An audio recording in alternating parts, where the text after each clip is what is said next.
Здравствуйте, дорогие друзья. Начинаем. Аплодисменты.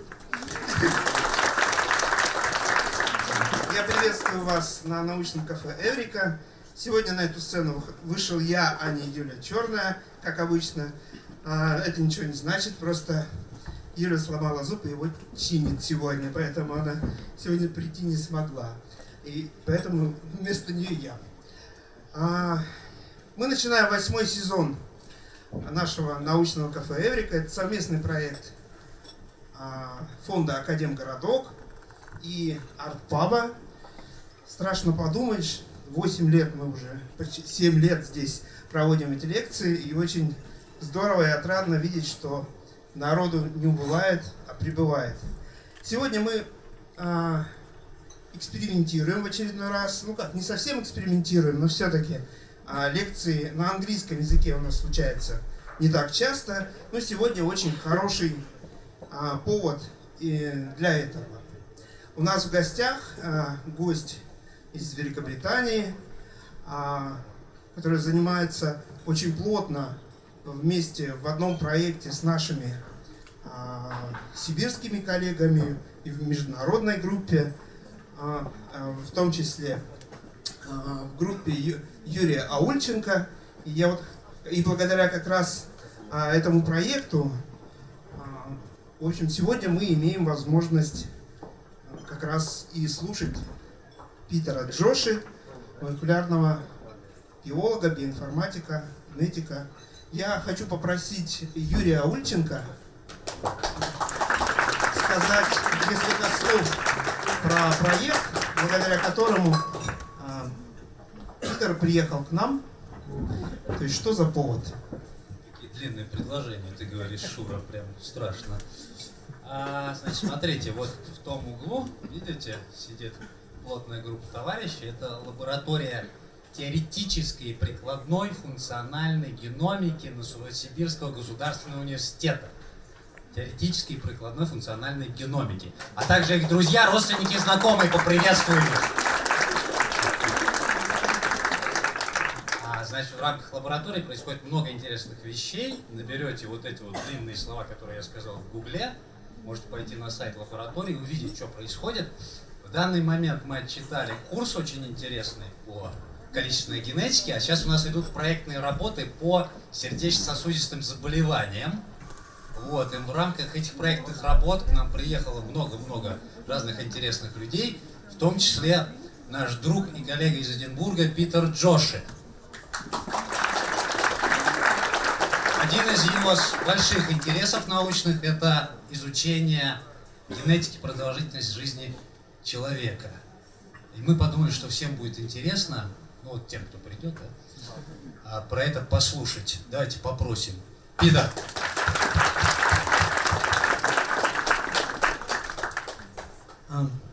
Thank you, Peter, for coming to Siberia, and it's for you. Two microphones. Thank you very much, Yuri and Alex.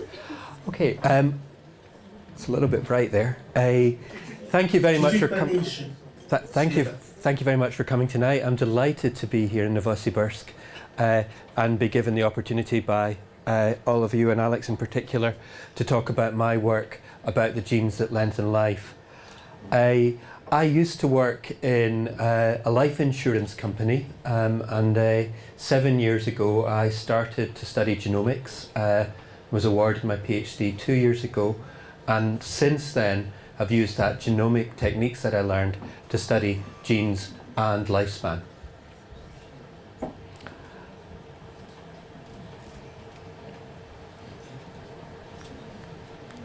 Sorry. Okay.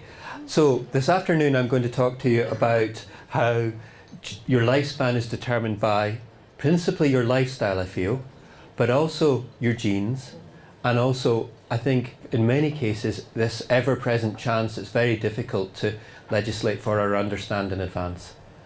I'm also going to talk to you about how I've discovered two genes that directly influence lifespan.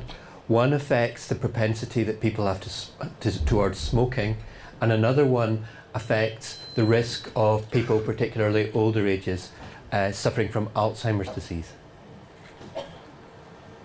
Okay, so I think Yuri, to the extent I understood his Russian, talked about genomics. Genomics is a new science, but it arose out of a very old science called genetics. And geneticists like myself and Yuri study inheritance and how traits are inherited from generation to generation. If any of you have thought about how eye colour, hair colour runs in families of you know or your own family, that's essentially often a genetic statement about how traits are passed on. The father of modern genetics you may well have heard of. He's called Gregor Mendel, and amongst other things he famously studied how if you took white flowers and purple flowers and crossed them, the first generation was all purple flowers, but then miraculously when we had the second generation we saw a mixture of white and purple flowers, and those patterns of inheritance essentially give rise to all of the complex traits that we see around us, including lifespan and height. Indeed, this gentleman was an English gentleman.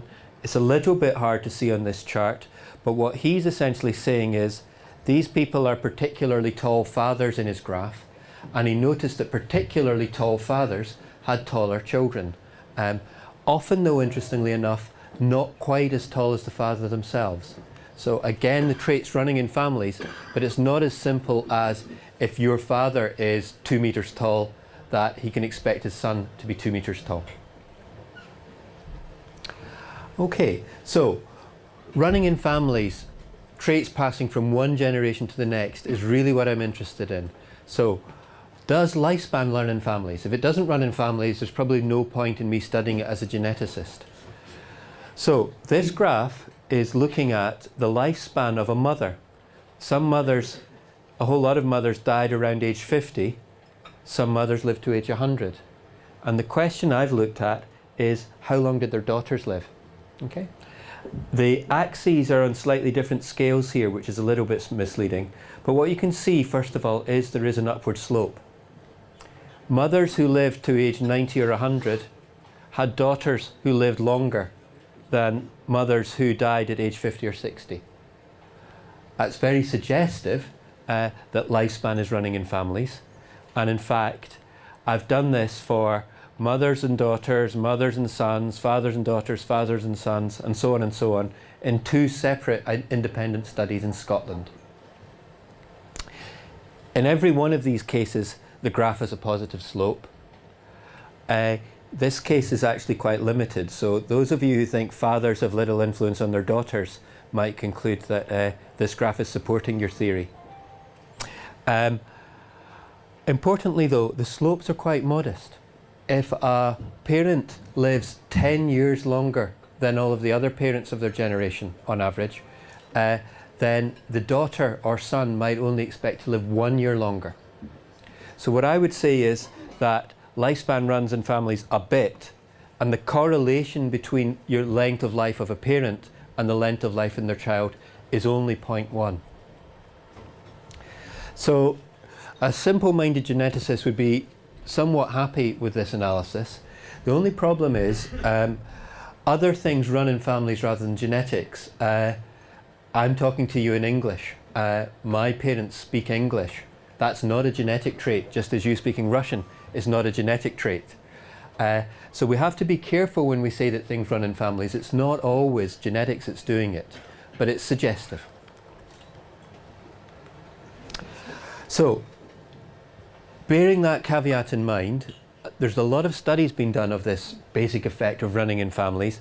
Often twins are used in an effort to control for some of the factors that are different between families. By using twins, you can look within families. And broadly speaking, these studies that have been published in the last 20 years are all suggesting about 20% of lifespan is genetic. Okay? So, in English, we often talk about the nature question or the nurture question. Was a trait born or was it acquired? And what I'm saying is only 20% of your lifespan was set when you were born. The rest of it's been acquired through your lifespan and your lifetime and chance. Oh. Sorry, wrong button. Okay, so that's all well and good, but it's not really telling us a great deal about how we age in the way that that video we saw a moment ago was beginning to sort of try and understand the processes of aging. And the huge step forward that we took from genetics that Yuri and many colleagues would have pioneered years ago, and what's been possible now is arising as a result of the Human Genome Project. And the key to the Human Genome Project is that we are able to actually read DNA. This is a representation of the DNA molecule. It's a beautiful double helix, and the most important thing to understand is that these links are the crucial parts of the DNA molecule. It's these links that hold the code. These links are not identical to each other, but they actually contain a code. The other thing to realize, and Crick and Watson, who discovered this structure, realized very quickly, is that one of the elegant aspects of this molecule is its symmetry. There's two mirror images contained in this molecule. And by having the two mirror images, when this molecule breaks apart, it can reproduce itself. And that's the way, essentially, that cells can reproduce, and we can reproduce from one generation to the next, because this molecule can break apart and then make a copy of itself. Okay?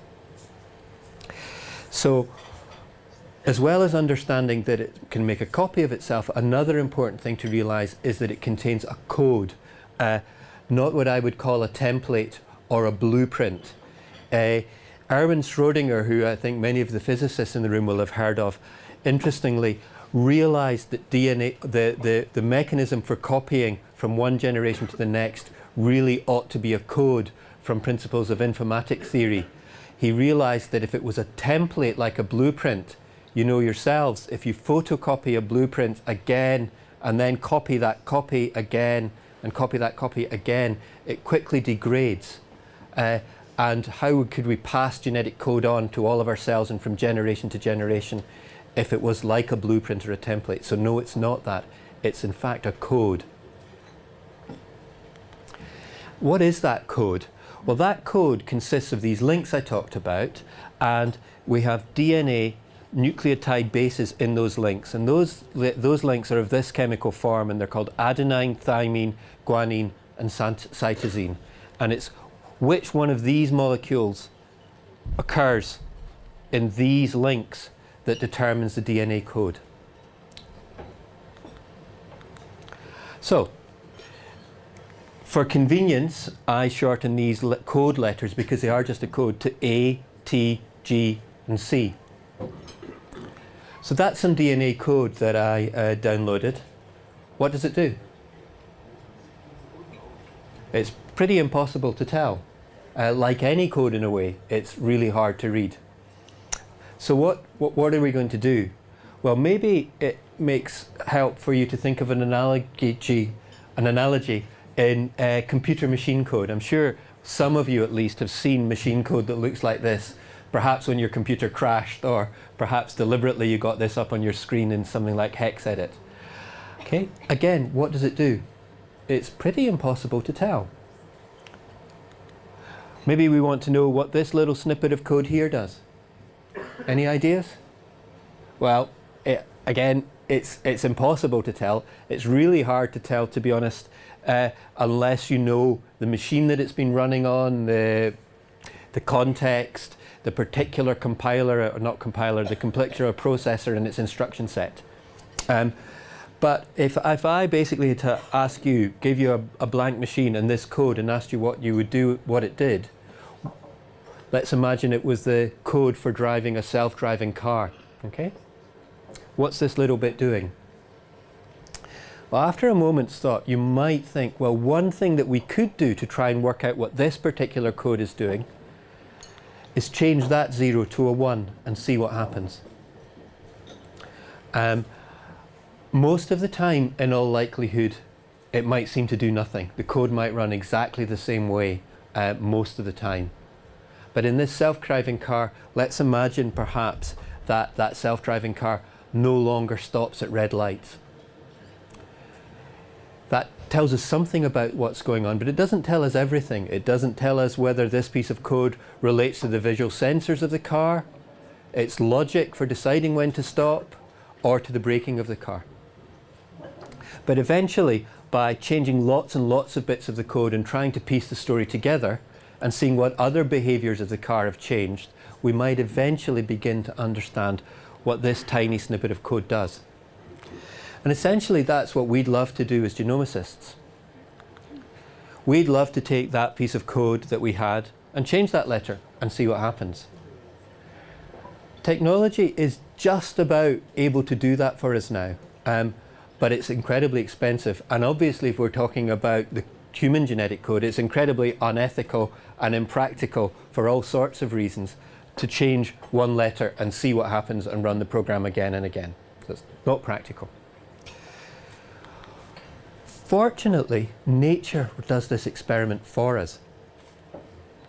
Naturally occurring in the human genome, there are letters that vary between us. So this particular in the genome, some people might carry a C letter and some people might carry a T letter. Okay? There are 37 million letters of genetic code that commonly vary between people. So in essence, by comparing people, we're able to do the experiment I just described in principle 37 million ways.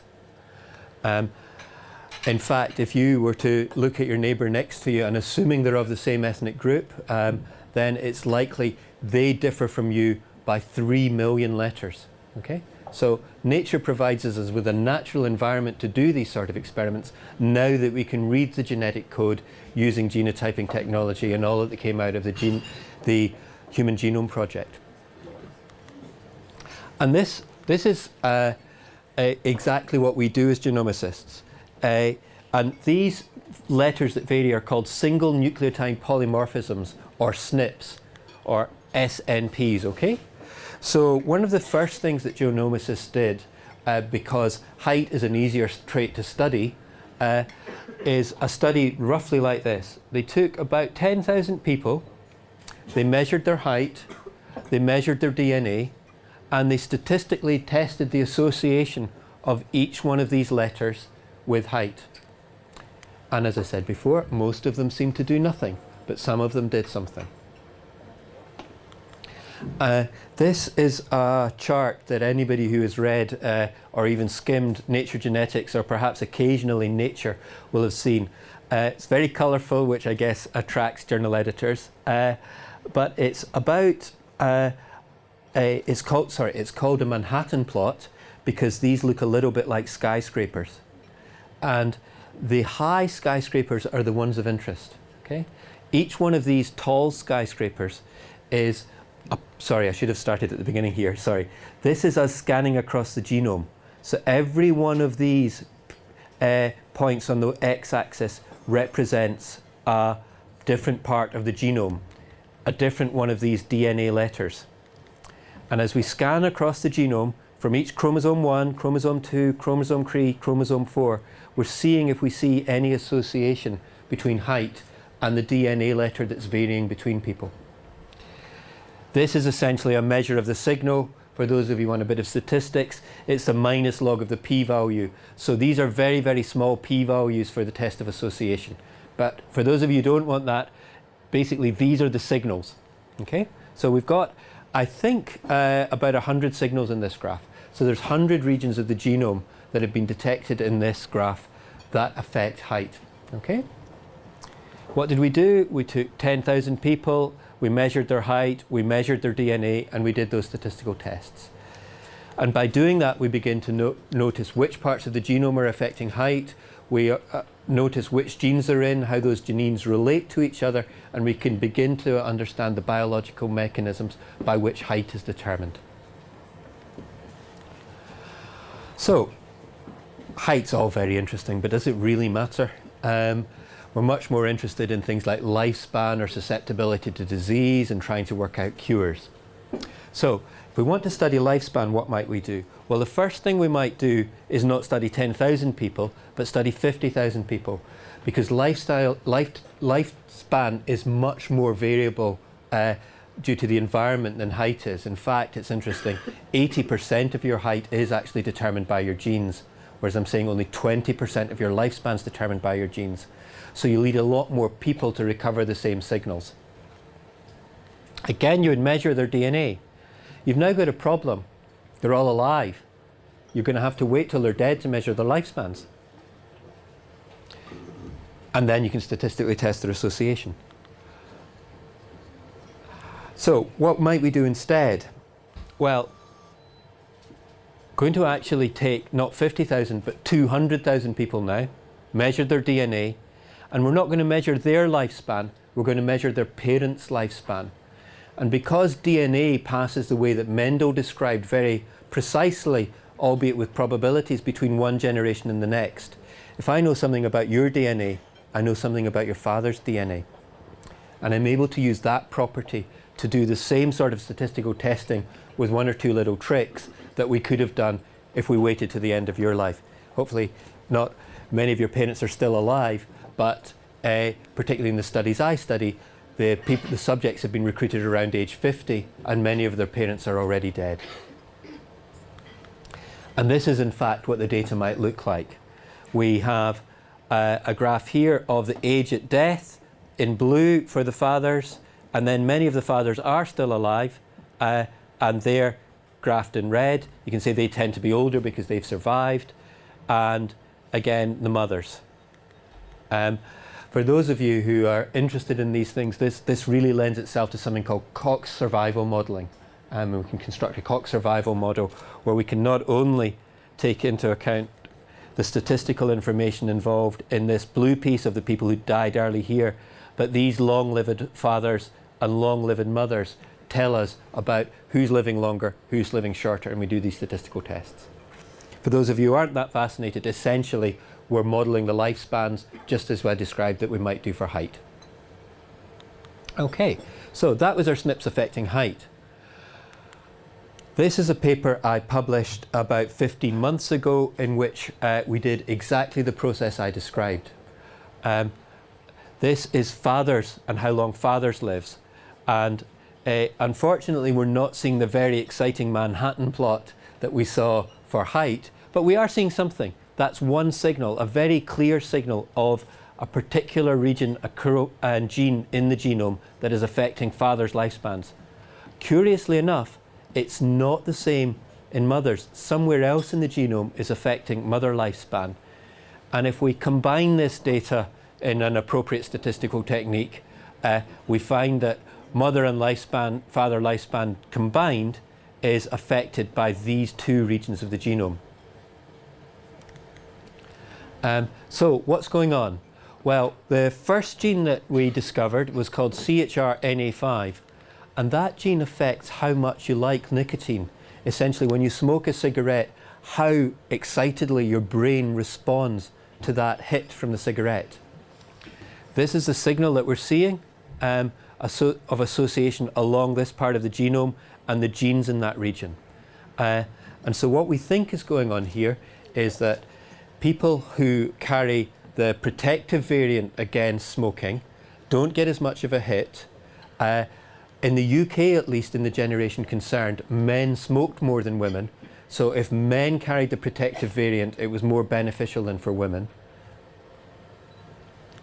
Conversely, there's a very famous gene called ApoE and a variant called the E4 allele in ApoE, and we're seeing that, and we know that that gene affects susceptibility to Alzheimer's disease. We also know that women tend to live longer, we didn't hear that in the original video, but women in the UK certainly have tended to live longer, and longer-lived women, when they get to their 80s in age, if they're subject to risk of Alzheimer's disease, are often actually going to develop Alzheimer's disease, and as a result, that gene is particularly strongly affecting their lifespans. So, it's all well and good to talk about these two genes affect lifespan, but it's interesting to talk about, well, how much are they affecting lifespan? How much does it matter? Well, the nicotine liking locus, if you're resistant to nicotine, which 41% of us are, will add about half of a year to your life on average. It obviously depends on the whole of your environment and so on and so on.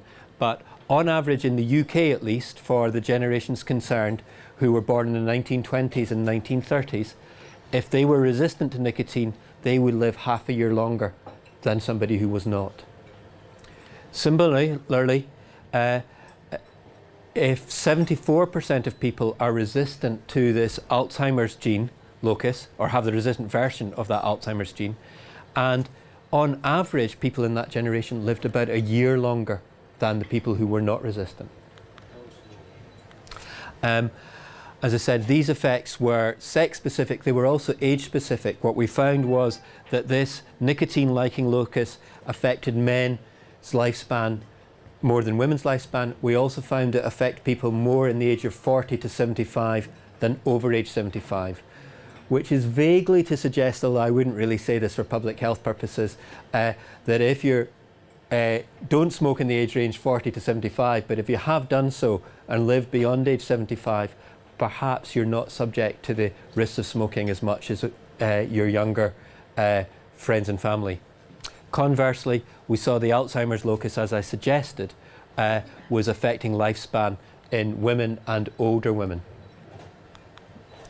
So that's really the work that we've published. I'm hoping that we're going to see some more work published very soon. That work is going to try and extend this study.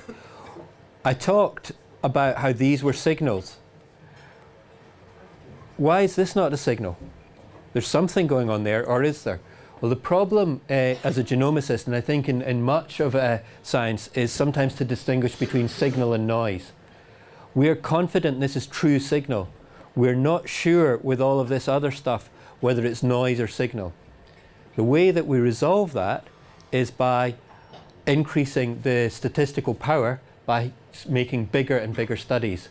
So in the previous study I studied, as I said, about 200,000 lives. We've recently upped that to 1 million lives. Okay, so we're now studying 1 million lifespans, and we're beginning to resolve whether this is signal or noise, or this is signal or noise. The present indications are that some of these 2 points in particular, are indeed signal, and those are signals associated with autoimmune response on the one hand, and blood lipids on the other hand. So what we're seeing is a very diverse range of genes that seem to affect lifespan. Perhaps not surprisingly, all the disease genes we would expect to see affecting lifespan. In some ways it's surprising that it's not been easier to find more. That's because each one of the disease genes seems to have a very small effect on lifespan.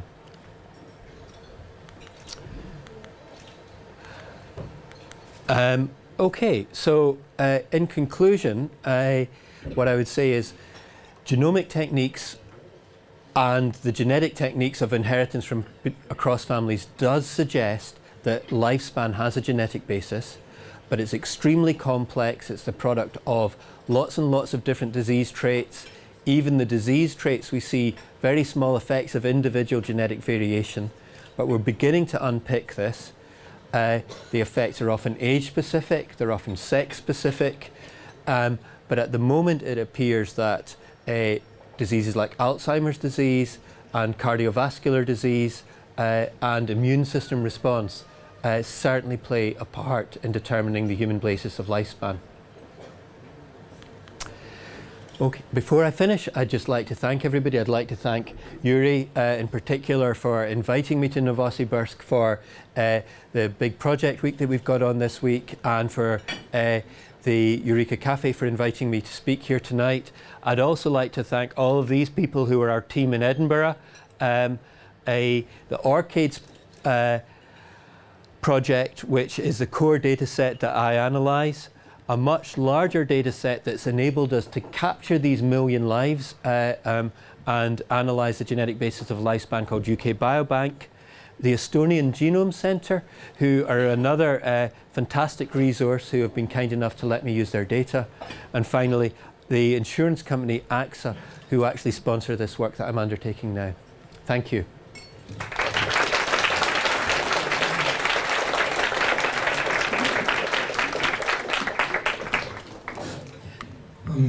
now you can ask our expert about the lecture.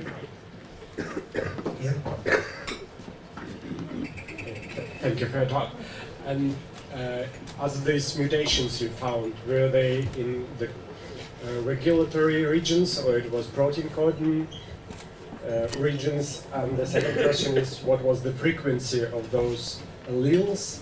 And if you did find some homozygous individuals, so they were all heterozygous?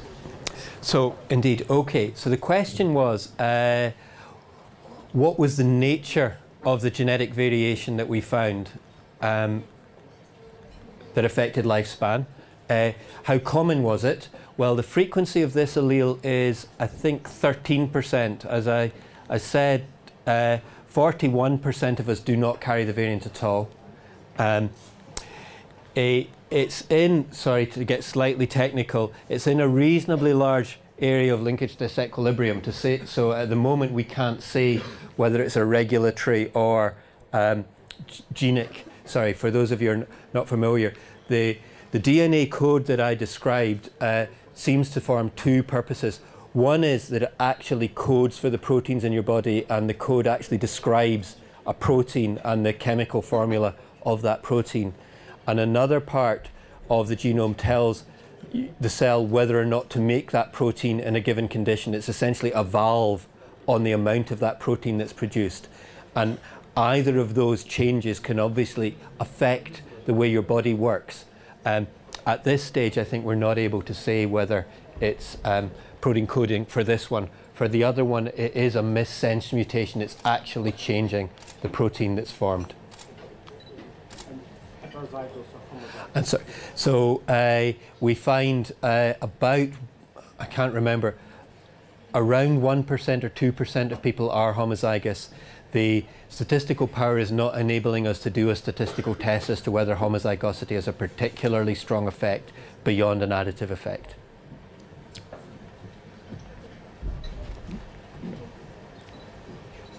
Thank you a lot for your lecture.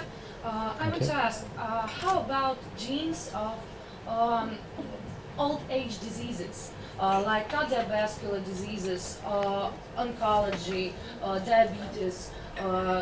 I'm very surprised to see no association with popular oncogenes.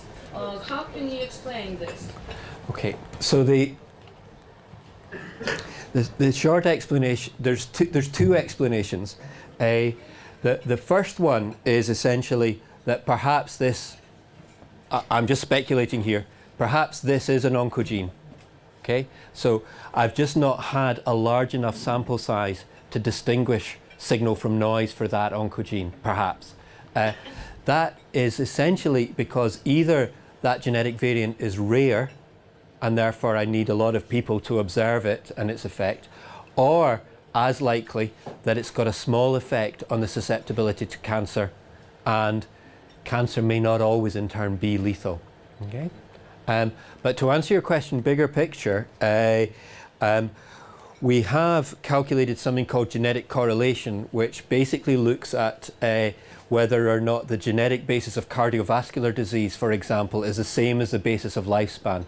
And what we see is that cardiovascular disease, lipid traits, type 2 diabetes all seem to have relatively similar genetic correlations with lifespan, and that's about a half. However, cancer genes, oncogenes, seem to have a much lower genetic correlation with lifespan. So we've yet to really convince ourselves as to exactly why that is, and that's one of the things we're working on. But at the moment, it looks like, to the extent that cancer is a killer, it seems to be driven more by environment than cardiovascular disease. Okay, so thank you for the lecture. We see two, so to say, advantageous mutations. And say we have a person who is a carrier of both, and with each of these mutations we have some expected increase of the lifespan, and in this carrier of both mutations, how do you expect it would affect the expected Yeah. lives? Do they add up like linearly, or is there a cumulative effect? Yeah. So, curiously enough, Yuri, myself, and I think it was Sodbo, or was it Yakov, were talking about this the other day. At the moment, we know that things like hair color, red hair, for example, there's a very Mendelian process goes on. Sorry, let's go back. A very Mendelian process goes on in something like hair color. And what's happened here is that this flower is inherited 2 copies of a white flower gene from its parents, whereas this flower's possibly got 2 purples, and this has got a mixture. That's called dominance, and it's basically saying that 2 copies of something behave differently from 1 copy. Thus far, there is very limited evidence that for humans and things like disease susceptibility or height or lifespan, that 2 copies behave any differently than just twice 1 copy. And equally, there is limited evidence as yet as to if you have a beneficial variant at one place on your genome and a deleterious variant at another place on the genome, that they interact. There's very, very sound biological reasons for imagining that they do. It's a process called epistasis. But at the moment, we see limited evidence. I would speculate that's because there's a lot of redundancy in human biological systems. But we just don't know. One of the problems, one of the reasons, you might wonder, I don't know if anybody wants to answer my question for me that isn't a genomicist. Why did we need tens of thousands of people to get these signals? I mean, normally if you're working in some sort of randomized control trial as a doctor, you'd consider 50 cases, 50 controls as sufficient. Why am I needing millions? It's a problem called multiple testing. And the problem is that I am actually testing 37 million statistical tests. And to distinguish signal from noise when you roll dice 37 million times is quite difficult. The problem with epistasis and gene-gene interaction is that you end up testing 37 million times 37 million. So it's probably beyond me to do that in my head. It's probably 100 trillion statistical tests, and therefore it's been difficult to screen. So at the moment, there's limited evidence of epistasis, but that may not mean it doesn't exist. It means it's been impossible to discern. Sorry, that was a rather long answer. I should move on. Questions? Thanks for the lecture. I have 2 questions. Go ahead. First, which populations of humans did you use in your study, and can different genes affect on life expectancy in different populations of humans? Yeah. Thanks. Yeah. Good, 2 very good questions. So the key results that I showed you are essentially from UK Biobank. So it was a UK population, and the study of 1 million people that I talked about was UK Biobank plus 29 other research groups from around the world were kind enough to send me their data. Those 29 groups were all of European ancestry. We did also study African ancestry, but it's, I guess for a variety of reasons, it's harder to get data on Africans. Not as much has been collected. And we only managed to gather data on 20,000 life for people of African ancestry and found very limited evidence as a result. The study was too small. Your question has got, I think, the answer to your question is yes in 2 ways. Firstly, I think your genetic background will affect your susceptibility to cardiovascular disease, Alzheimer's disease, nicotine liking. So the rest of the genome does influence that, and it will differ between ethnic groups. The second thing, which I sort of alluded to, is that it depends very much on your environment again as well. If smoking is eradicated in our society, I very much expect this effect to disappear. It wouldn't have been in existence before the invention or whatever you want, discovery of smoking. So it's very environment specific. Indeed, this locus as well, I think, it's interesting to speculate what evolutionary forces have been acting on it. This is only affecting women in their 70s and 80s, predominantly, well beyond reproductive age. So it's quite plausible that evolution has been unable to see the damage that this has been doing to people because it wasn't affecting evolutionary reproduction and success. Any other questions? Thank you. I have a couple of questions about Sure. the decomposition between genetics and environment. Yes. When you say that some trait, for example, IQ, is like 80% genetically based and 80% environmentally, first of all, how do you measure it? How do you know what these numbers?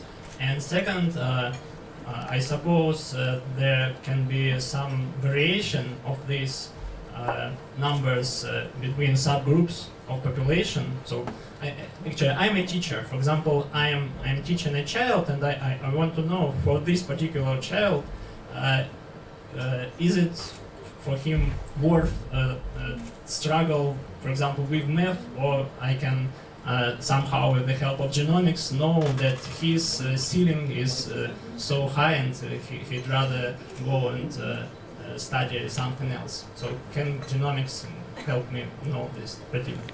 Thanks. Okay. So some very quite deep questions there. Firstly, I didn't say, and I don't think you're really suggesting this, that IQ was 80% genomic. The conventional wisdom amongst geneticists and genomicists is 40-50% genetic. That's controversial. A lot of social scientists would deny that. And for the reasons that I talked to you about, the language you speak running in families, but it not being genetic, it's quite plausible that much of IQ seeming to run in families is for other reasons. Now, geneticists try quite carefully to adjust for those things, but it is not yet completely well accepted how much of IQ runs in families. But let's accept, or let's assume for the moment it's about 40 or 50%. The first problem is at the moment, with the best technology that we're trying to develop, the genomic signals that we've detected for height, let alone intelligence, yes, we've detected lots of them, but it's by far the whole story. So even if 40% of IQ were determined by DNA, when I read someone's DNA and try and determine their intelligence, I'm probably only able to look at most 5%, probably less than the variation. In theory, one day, if you sponsor large enough studies for us, we might be able to find that 40% if it's 40%, but at the moment, certainly, we're a long way short of that. The other thing I'd say, kind of in answer to your question, and this is really your area of expertise rather than mine, so I'll use a medical analogy. What we find in cardiovascular disease is that, yes, some people are more susceptible to cardiovascular disease genetically and some people are less susceptible. But it's true for both groups that good diet, exercise, not smoking helps them both. And so what we see in medicine, I'm not as qualified to talk about teaching. Density of blood. Indeed. Depends on many reasons. Yeah, this lady's saying that the density of your blood is a big factor in cardiovascular disease, and it depends on many things. What I'm saying is, whatever the natural genetic density of your blood is, the behaviors to improve things tend to be the same. So even if you have a particularly low genetic risk for cardiovascular disease and I have a high one, I'd be saying both of us should try and live a healthy lifestyle if we want to avoid cardiovascular disease. And I might suggest that's the same for teaching as well, but I'm less well qualified to. What about the first question? Was about how you actually measure these numbers. Right, sorry, missed that, yes. So there are a variety of ways of measuring these numbers. The first one and simplest is essentially this one. We look at how long the mother lives and how long the daughter lives, what the mother's IQ is, what the daughter's IQ is. And it turns out the slope of this line tells us precisely the proportion of the trait that is genetic, if we can compensate for the things in the environment that also affect the trait. So you would then, in a statistical model, fit education. If we were talking about lifespan, I would try and fit education level, social class, region of the country, ethnic group as well. And having fitted all of that, I would hope what I was left with was a genetic signal. The other way of doing it, and many people think it's got many advantages, it's got some disadvantages, is to look at twins. Twins who are identical to each other share 100% of the genome. Twins who are not identical share 50%. Twins are raised in the same family. They tend to have the same socioeconomic status. They tend to have the same general environment, the same diet. And so the inference that geneticists like to make, but it's still not perfect, is that if identical twins are more similar to each other than non-identical twins, that difference arises from their DNA, and therefore that difference can then, with a statistical model, be used to account for exactly how much appears to be genetic. And that's the sort of reasons that people have estimated 40 to 50% of IQ might be genetic. It's still complicated. It's not quite as difficult a design as this one, but it's still got some complications in it that one needs to be aware of. Another patients. А можно?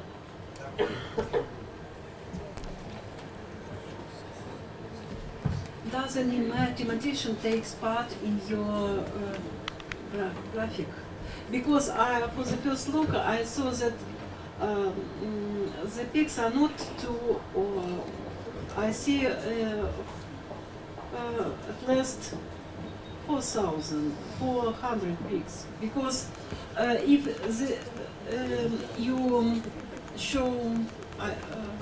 You think that's 400? If you see only white noise, the картинка. Yeah, I'm not sure. It's not the same. I haven't actually counted these ones. Because you have no peaks allowed. Pardon? If you see white noise, you have as much peaks below as peaks. То есть количество пиков ниже среднего столько же, сколько почти количество пиков выше среднего. Вот так. И the number of peaks below average are the same as the number of peaks not upon average level. But this this picture says that number of factors not 2, but there are hundreds of factors. Because all these peaks are not noise, that it is really signal. Yes, that's right. So what we're saying here is that every one of these peaks is a signal.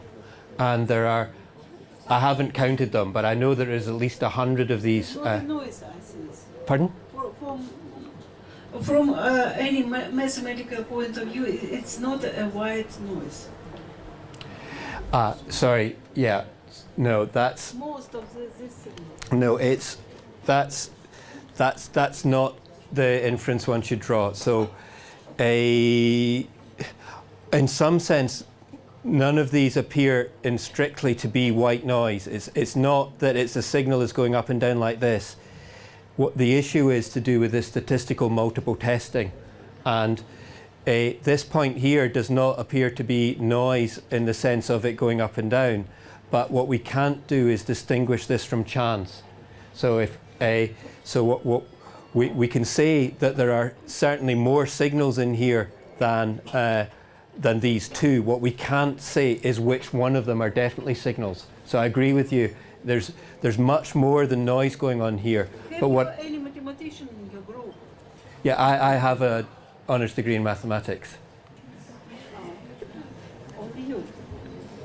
Well, and other people, yes. I mean, half of the genomics community is mathematical, and half of it is biological.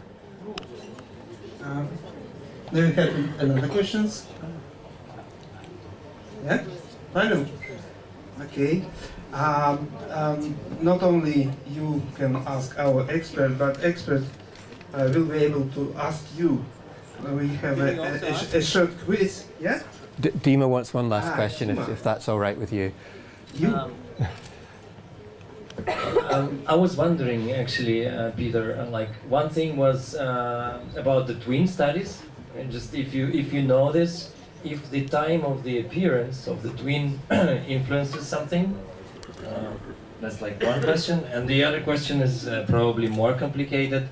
I mean, in the studies that you're doing, you're kind of studying the guys who are either already dead or very old. What's the use for us? Because probably for us, totally different factors will influence our life. Yeah.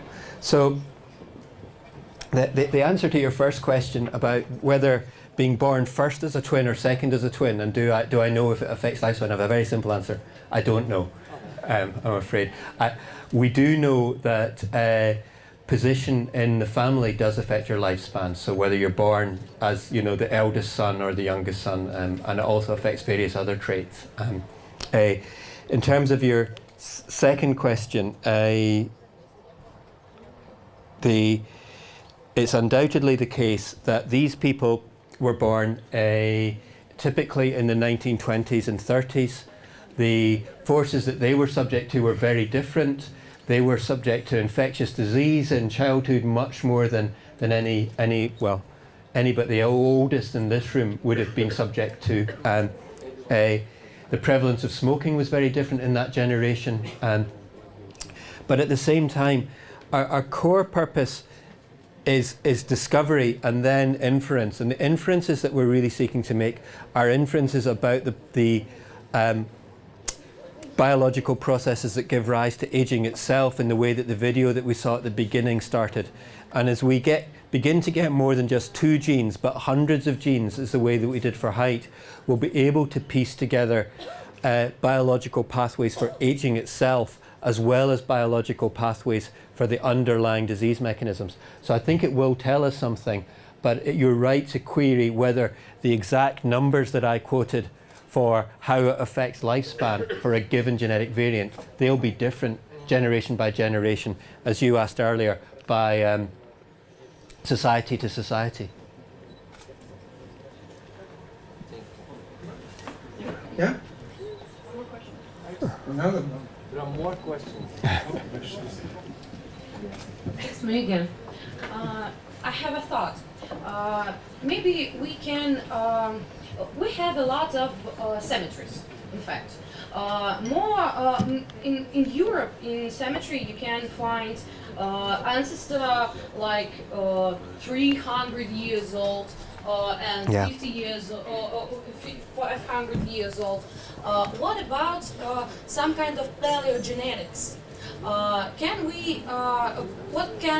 What perspective we have in studies of dead bodies?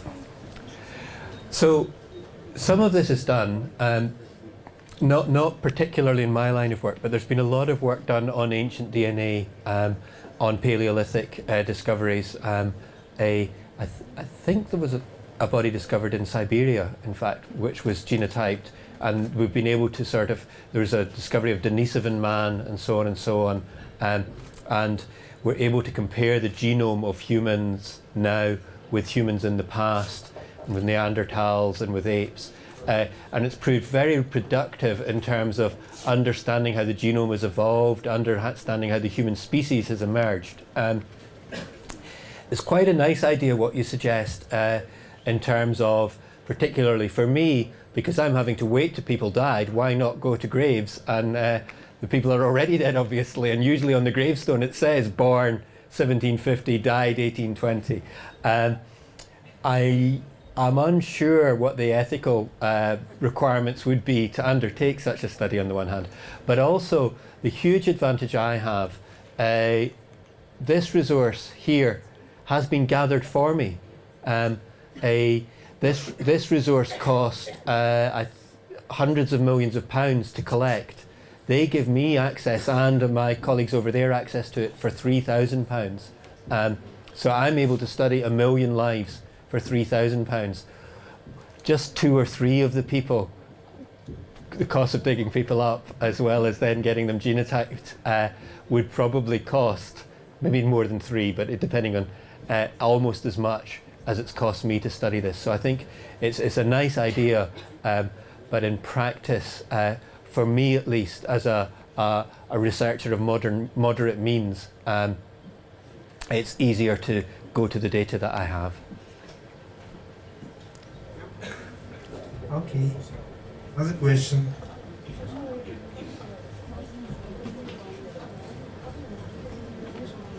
Hello. Thank you for the lecture. I have a question to understand. So I just can't imagine, I'm afraid, when you have a number of a gene code, so you just change the letter, yes? And how do you get to know what's happening? So what's happening when you are changing the letter? Yeah, so I think you understood what I said earlier, but just for clarity to everybody, in practice, I'm not changing the letter. I'm observing the letter that happens to naturally vary between you and I. So I'm not changing it.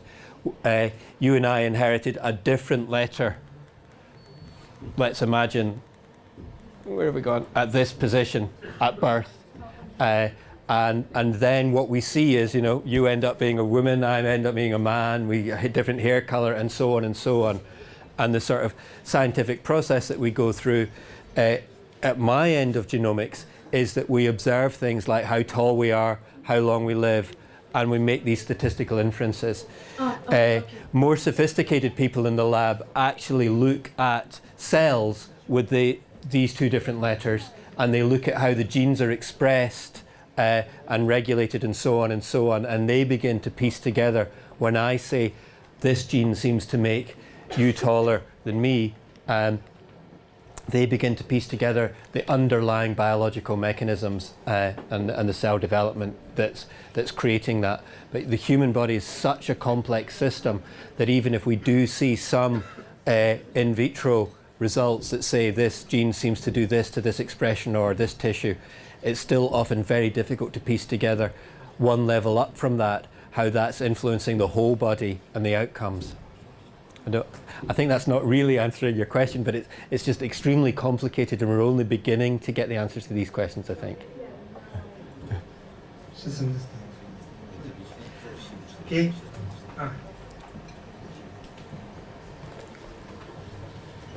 Sorry, can you show us some sums later?